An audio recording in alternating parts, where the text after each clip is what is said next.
Alright. What's up, everybody? It's been a hot minute since we did a BattleNet dumpster dive. Normally we go on the BattleNet forums, but today it's a StarCraft Reddit dumpster dive. I was scrolling through this thread here and testing out the new Cyclone buff, which, by the way, has already been nerfed back down a little bit.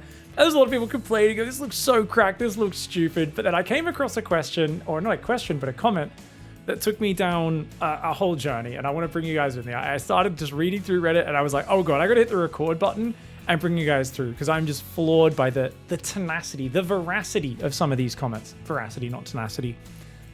Here, Linux says, disband the Balance Council, revert all patches they ever did. Game was in the best state ever until they screwed it up. I blame Hearthstone for being the only Protoss voice and not standing up for us. So I went back to one of the last tournaments before the balance patch came out, and I was like, wasn't that the Void Ray meta that Blizzard left us with their last patch before they stopped patching the game? And then we got the Balance Council, and thankfully they are at least putting through the balance patches now. Let's go to an hour and a half into a 3-hour best of 7 semifinals, because at the time, ZVP was a stagnant Void Ray into carrier late game versus Turtle Zerg every single game.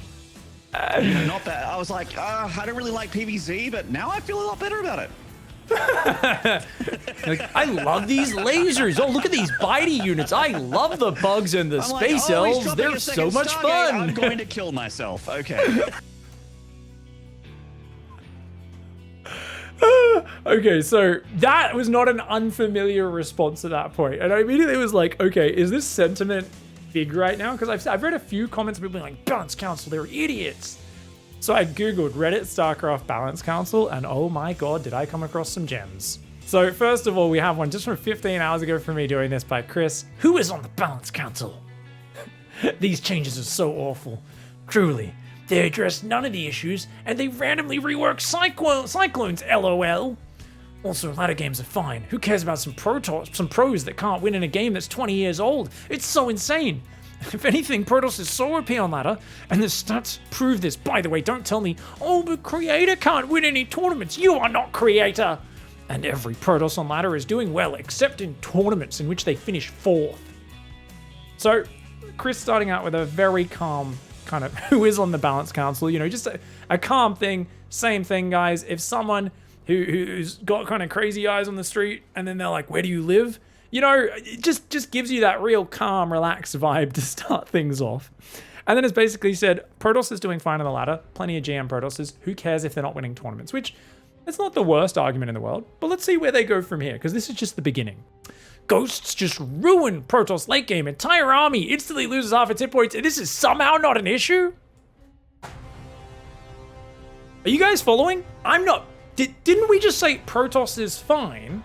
And now we're saying Protoss gets absolutely ravaged by this overpowered Terran thing. Let's just continue. We can figure this out down the track.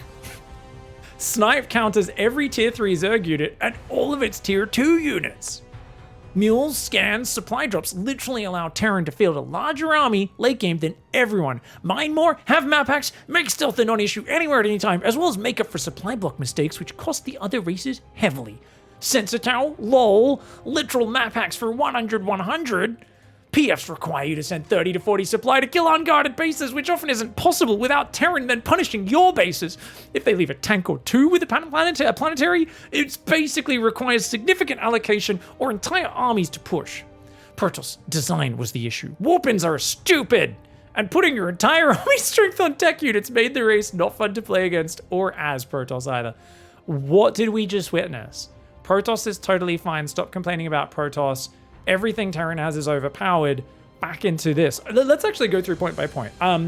Yes, EMP is very powerful. That's why they nerfed it it's being nerfed in this patch. It's literally being nerfed. The buffs that Blizzard gave it towards the end of their tenure of doing balance patches, we're nerfing it back down to before that. Snipe counters every tier 3 Zerg unit. And it's getting nerfed. It's gonna kill ultras in one less shot, and it won't one-shot roaches anymore. It'll leave queens with quite a few more life as well. It also, in the previous patch, it made it so you can run away from snipe. It used to just be as long as you have vision, snipe can connect, no matter how far away the unit is. Now you can engage, they start sniping, you can run away, you can break it. 2 Balance Council patches in a row that fix this. This is crazy, man. The next one, they talk about how you can field a larger army in the late game. That's actually totally true, and people complain about it. That's kind of asymmetric balance, though, because you got to remember that basically, yeah, Terran, if they get a lot of orbitals, they get enough orbitals, they can basically take over, you know, endless scans from APACs, and they can basically mule out bases, throw away most of their SCVs, and still have good mining, which is totally true. But how often do we actually see Terran get there and do it that well? Maru's one of the few players who can do it pretty consistently, and he still dies on the way there a fair amount of the time, especially if he's playing Serral, right? So as much as you can complain about that, it is kind of the nature of asymmetric balance. We're going to come back to that point in a moment. The next one, supply blocks. They can just, look, they can get out of supply block mistakes with supply drops. That's not the case at all. It's very expensive to use a supply drop. It gives you 100 minerals of instant value, which is nice, but the mule would have mined 225 minerals. So going for mules is always better in the long term. It helps you out of those problems, but Protoss and Zerg are actually, with the way their production works, with Chronos, Warp-ins, and Lava Inject, and the way they can build 5 pylons or 5 or 8 overlords all at once, generally they're actually more forgiving on supply blocks, even when you account for the supply drop ability. So I really don't think this holds up. Terran needs to constantly be producing out of their buildings, so this one is just garbage. Sensor Tower, literal map hacks for 100-100. Guess what, guys? The Balance Council nerfed the radius of the Sensor Tower vision in the last patch. I'm starting to see a pattern between people are angry at the Balance Council for things that they're actively working on and fixing. It's not just me, right? I almost feel like these people literally haven't read any of the patch notes. PFs require you to send a bunch of supply. I mean, obviously, PFs are really annoying. They're really strong. I totally get it. Keep in mind, Terran doesn't have a spine crawler or a cannon, so they can't build a zero supply static defense other than the planetary.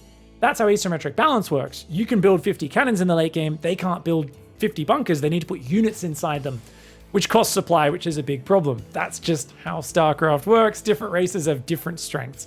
And it comes at a cost because every planetary is you skipping on an orbital, which we already talked about being such an important part of late game.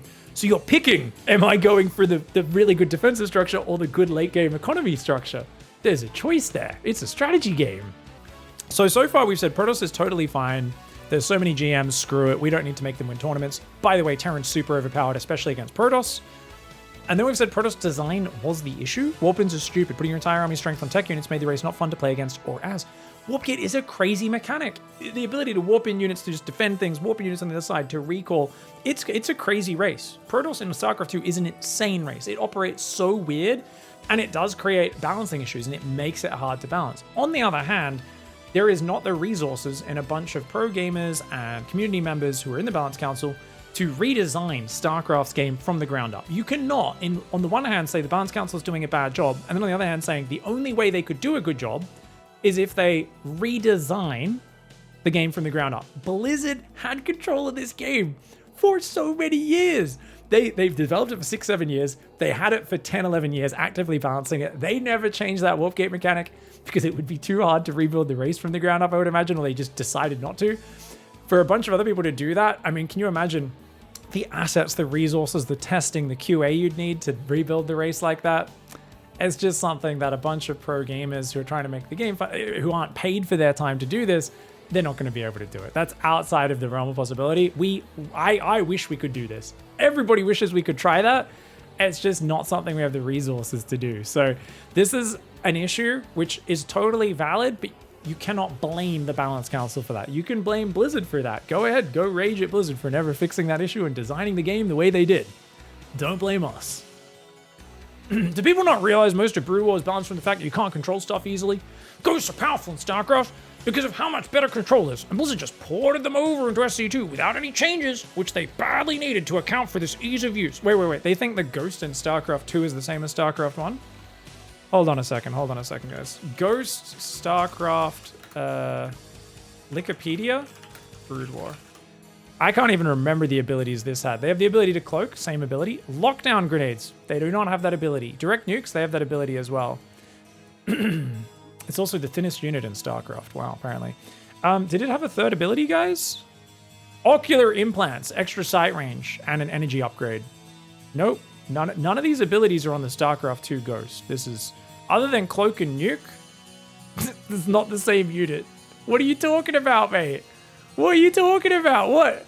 You're just making things up, mate. That's crazy. Remove power from Protoss tier 3 units, add it to the gate units. We are nerfing, yeah, basically just saying, come on, do this. Also, nerf and remove most of that other Terran nonsense. It's anti-RTS. And the line hits. I've seen that line before. I think this player must post a lot of threads like this. I swear, maybe even I've read someone spamming comments in a few different threads. They're like, this is anti-RTS. Whenever balance comes up, they talk about certain mechanics.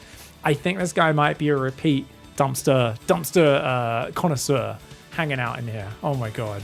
Just like taking a glance at the responses, guys. This is too funny. Costanzo says, hey, I'm surprised Ghost came out with only a tiny nerf. I mean, it's not that big, the snipe nerf, but you know, you can ask for more things. For you can be like, I wish they'd patch harder and more hardcore. You can totally agree with that. Widowmines got buffed in all this. They did, but its unburrow speed is faster once they get drilling claws. So that really helps like top pro gamers for quickly unburrowing and getting back in medevacs. And technically it'll help everyone for just unburrowing your Widowmines and like moving your pushes forward. But it's like, it's not a huge buff. So a lot of people, I've been seeing this over and over again with like all the commentary on this balance patch. People are like, well, we got a nerf here. And it's like something so minuscule, it doesn't matter. And they got a buff there. And it's like two things that don't matter, but all like certain people see, right? Because these are the people who, everything to do with StarCraft balance is just about like my race weak, your race strong, game not fair. All they want to look for is if my power level goes down, even if it's 0.1% and yours goes up 0.1%, terrible, disgusting. Because it's all about me getting things and taking things away from my enemies. That's all. It's like this real tribal mentality. There's still no incentive to not mass ghosts in TVX, particularly TVZ, where, I mean, you definitely don't want them in TVT or TVP. Why would you mass ghosts in either of those matchups? That makes no sense. Particularly TVZ, where you may need an extra snipe to kill off an ultra than before, but you have 10 plus ghosts on rapid fire, it's irrelevant anyways. It's not crazy relevant, but it definitely matters, especially early when you've only got a handful of ghosts. But yeah, if you're in a perfect late game with like a billion ghosts, it's not going to matter. Like, you're not going to kill you with mass ultras attacking into a wall of planetaries with ghosts behind it. I don't think anyone thinks that. Yeah, but people are stupid. Rapid fire ghosts are disgusting, as is rapid fire in general. The game is not meant to be played the way it's being at the moment. So this is basically that argument that it should go the way of StarCraft 1, where things are difficult to do, and that's how the game is like balanced and stuff. And there's like so much more unlimited mechanical ability in terms of managing and prioritizing tasks, which is cool. And I love StarCraft 1, I love Brood War. I don't think StarCraft 2's ever gone in that direction. So to be 13 years after StarCraft 2's release and going, why is there multi-building selection? Why is there rapid fire? Why can you click things so quickly? Why can you spam abilities? It's like, the design philosophy of StarCraft 2 has never been to put barriers in the way of you controlling your units. Whereas StarCraft 1, that was a big part of the game at the time, because that was the limitations of how the game was designed. But over time, it's become this like enshrined thing for StarCraft 1 players sometimes. So I think give up on that idea, where StarCraft 2 is never going that way. It would be a drastic departure from what StarCraft 2 has been doing over its years, where it's just been making things smoother and easier to execute over the years. And that's kind of generally where gaming is going. Focusing more on player versus player interaction as opposed to player versus in-game mechanics. All right, could you elaborate on why the changes are awful? What issues should be addressed and how would you like to see it solved? Says Gordon Freeman or Gordon Fruman. The Broodlord change didn't solve the fact that Broodlords suck at the job they are designed for. What job is that? I'd love some clarification on this, mate. Nope. So what's crazy here is this guy, this is the first time he's complained about Zerg. I assumed he was a Zerg player up to this point, and he's basically saying, because he was like, Protoss is crap, Terran is crap, and now he says Broodlords aren't that good, this didn't help them. So I really think Chris must be a Zerg player. Cyclone didn't need any changes. Yep, fair enough. Every other change is designed to fix a race that has a fundamental flaw in its core design. It still doesn't matter what patches these bias-addicted nerds make, it won't change anything. It will no doubt hurt the game's balance slowly. These bias-addicted nerds! If you don't redesign Protoss from the ground up, the thing Blizzard never did, you guys are just gonna change nothing and just hurt the game's balance slowly. Amazing. Games that are balanced around a pro scene are doomed to fail. And granted, StarCraft 2 is already a game in severe decline / dead, so it doesn't matter, but still. Protoss is literally the highest win rate ladder race overall and the most played race. Who gives a shit if creator cannot beat Cyril or Raynor? I don't know if those stats are accurate. Usually, as a general rule, I say they're probably not. People like to just pull stats out of their butt. Generally, all-time, Terran has always been usually the highest played race because it is just Bebby's first faction. They're the humans, you build tanks, guys with guns, it all makes sense. It's just easier to get into for someone who has no idea what they're doing. So I would be surprised. I could be wrong. I'm pretty sure Terran is still the most played race, but who knows? Maybe there's some stats out there. Also, every time a small change goes through, it will get overlooked later when the time comes to undo things. No, that's what Blizzard did. The Balance Council has been undoing a lot of those small changes that Blizzard made at a certain point in time and then just forgot to remove, even though like it really didn't need to be there anymore. There's actually been a lot of those small things that have been getting fixed and changed. That's very incorrect. Asking pro players to balance the game that provides their income. This is from Green Pixel. Asking pro players to balance the game that provides their income and makes the third race viable is like being the CEO of a company and asking two rival CEOs to implement changes that would increase their company's effort and decrease revenue so that your company can get a fair chance at the market.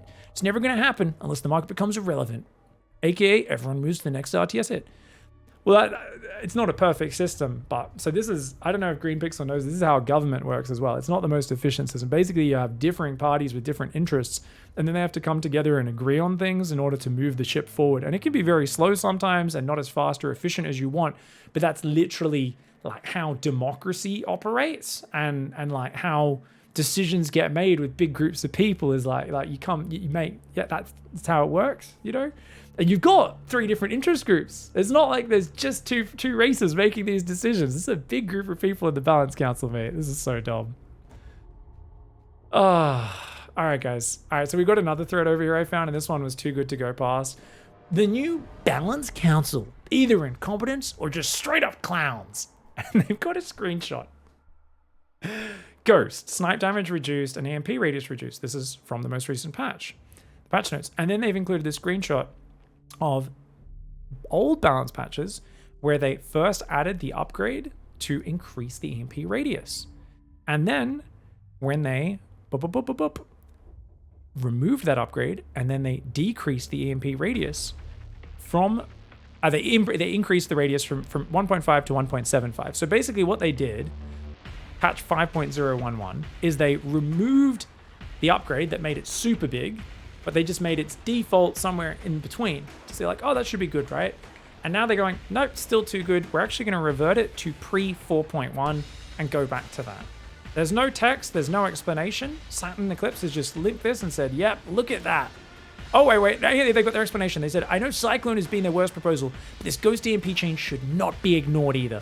This is straight up lying of reducing EMP radius, when in reality, it was buffed to 2 with an upgrade, later moved to 1.75, and now only returning to 1.5, which was what it had always been. And since Wing WOTL, I don't know what that means, Wings of the Legends, Wings of the Liberty, until patch 4.10.1. Anyone who watched TV in late game will tell you the radius is never the main issue. No, they won't. The radius has been a huge issue. Rotterdam called it the radius of the sun when they first had that upgrade to 2 for the longest time because it was so huge. Since EMP stacks and rarely do Terran produce just a few ghosts, the main issue is Protoss' lack of counter after feedback damage nerf, and Protoss shield being half the health in SC2. Another person harking back to, I think Dragoons had 100 hit points and 80 shields, whereas Stalkers are 80-80. Whoa! I think Zealots are identical, 100 hit points, 50 shields, I'm pretty sure. You can't really compare the other units because they don't have the same units. I don't know why people are always harking back to StarCraft 1 when they bring these things up. At best, this focus on radius is treating the symptom, not the cause. At worst, it's pure incompetency. So just hold on a second. First things first, you're angry that they're lying because first they upped it to 2, now all they've done is taken it back. That's not lying, first of all. That's just putting it back. You're changing it from this patch to the next one. But let's go back, guys. When did that 4.1.0 patch come out? Oh, it was when they put in the war chest for BlizzCon 2019. It was August 2019. Also, Blizzard put this in years ago, and all they've done since then is remove it because it was too powerful. So Blizzard put in something that was overpowered, and now they've been removing. Oh, that almost doesn't seem like a problem, does it? That almost seems like you can't. Like, this is the thing, is like people are like, you're not doing enough. You know, how dare you just remove the thing you already added? Like, you can argue they should have just gone straight to removing to 1.5 and they should have done the 1.75 step. But is it a move in the right direction? Yes. Do you agree with what they're doing? Fundamentally, yes. And yet you're calling it incompetence or straight up, like, you know, you're calling the clouds or incompetence. Like, what is this? Ooh, what do you even want? And they're like, well, they just need to get the feedback. So basically this person's saying put feedback back to the point where you can one-shot a ghost with a feedback. That's a decent argument. They could make an argument about, hey guys, rather than addressing EMP, you could make EMP really strong, but give some counterplay by having feedback available. Thing is, guys, the new radius, with it smaller, it hits way less Protoss units. You need a lot more EMPs. So unless you're in a super late game where you've had the time to build 10 plus ghosts, it is hard to EMP everything. Protoss can also spread units out. So there is some counterplay. There absolutely is. And, you know, there is some counterplay. Don't get me wrong, the feedback change is big.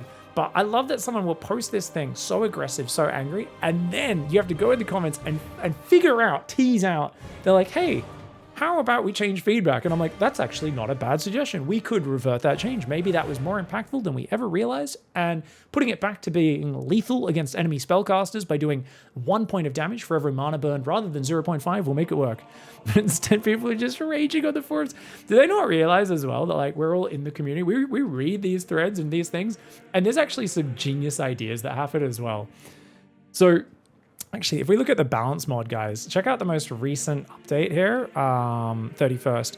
So they've actually made the Cyclone from bonus versus armored to bonus versus mechanical damage, which means it's only going to get bonus versus Protoss, not versus Zerg. This is because the Cyclone was way too good versus Zerg and not good enough versus Protoss. So they're making it so it's a similar strength versus Protoss as to what it was before, though they are nerfing the hit points a little bit, and they're weakening it versus... Oh, that's a really smart change. You know what, guys?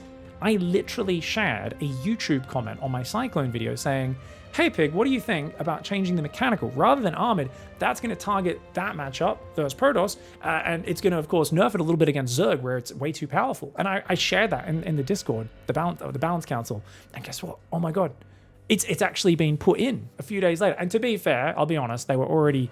The person who responded to me first had actually, that's already been discussed, and I was like, oh, I'd missed that. But the point is, if you guys make good suggestions, they actually do get through to, you know, that if people, when every now and then there's like a thread where people make really good arguments and discussions, and especially when people post replays with good examples, it's amazing just how much stuff of that actually goes through. Like, there's been ones here where people are like, you know what, I think these are the issues, let's discuss it a bit more, let's do a poll on how you guys would like them to patch and different changes. It's just so funny because like there's such a stark contrast. These are like 1 in 4 or 1 in 5 comments, I would say, at most, these ones that are constructive. Everything has 8 upvotes, and you have people just be like, balance council's stupid, and 90% of the complaints are literally complaints that people have had with Blizzard's balancing and design since 2010, and yet they're like, it's your fault now. And it's reminded me that basically having a figure as a lightning rod, like it used to be David Kim was the head of balance in StarCraft 2, one of the most hated people. I always liked him. A lot of people liked him, but everyone was just like, F him. For anything we don't like in the game, we blame David Kim. And I've said that, you know, this is what's been missing now that there's no one paid to do the balancing. There's just this, oh, the balance council, the Zerg cabal, and people are just like, raging at this entity. They imagine these pro gamers who they don't understand the plight of the common people. They don't understand what's going on there in the ladder. And it becomes a lightning rod for everyone who wants to make excuses about their own gameplay because they suck at the game. Don't get me wrong. I'm not saying you all suck at the game, though we all do suck at the game, let's be honest. Pros will say they suck as well. But it's for the people who, you know, they have justified complaints as well. Oh, I don't like Widowmines. They're too powerful. Blizzard didn't fix them. Blizzard put them in the way they are. But people will be like, well, it's the Balance Council's fault now because they're not addressing the thing, even if Blizzard didn't address it for 10, 12 years. And that's really, really unfair because the Balance Council isn't paid to do it. And they have a lot of limitations. There's a lot of things they'd like to do. And it's like, oh, we can't change that because that would require a new graphic or a new animation. Or that would require some coding change, which Blizzard ain't going to do any of that. So you've got literally people volunteering their time to make the game the best it could possibly be, make it as fun as possible, and overall doing fantastic changes, which I'm incredibly supportive of these guys. Like I said, I have very little input on most of them because I'm very busy and I just don't have that much time and I'm not that creative. But like I just give feedback on other people's great ideas and they're incredible. There's so many good ideas and so many good things going in. And yeah, it's just funny that so many people just want to shout into the void. And I get sometimes you got to let it out, let the rage out a little bit. But I definitely think there's like a small section of the community, it's maybe like 5-10%, that's very vocal. And they don't seem to realize how ridiculous and unrealistic their complaints are. Maybe you guys get a rage at me in the comments for this. I don't know. I thought it was pretty funny and outlandish, some of these comments, but I thought it's also a good opportunity to explain some stuff about the balancing of the game and just kind of talk through some of those things. I mean, for me, I just can't get over the fact that someone would say this 3-hour best of 7 has which been do a bit of. I regularly joke that this series retired Maynard from casting StarCraft, guys. I regularly joke about that. I'm like, that this was the best version of StarCraft. We should have left it there. Heck no, man. Anyway, thanks for watching, guys. I've rambled enough. Thanks for watching. Hope you didn't mind this dumpster dive. It's been a while. Catch you guys in the next one. We're going to do some more games. I'm hunting for more replays, ZVP, PvT, all different things since the latest patches to cast some games and talk about the balance and my thoughts as time goes on. There's so much going on because this is such an ambitious patch and there's so many changes. If you guys do have feedback, once again, post replays, post examples, always talk about it in terms of like actual unit interactions and theory. Give examples. Try not to be so theory based because there's a lot of people who it's just harder to understand. If you guys try to explain things in terms of actual in-game scenarios and show replays if possible, it's just so useful. So keep on doing that, sharing them on Reddit. And as much as I may have laughed at some of you in this video, hey, much love. Have a good one. Bye guys. Goodbye and good night.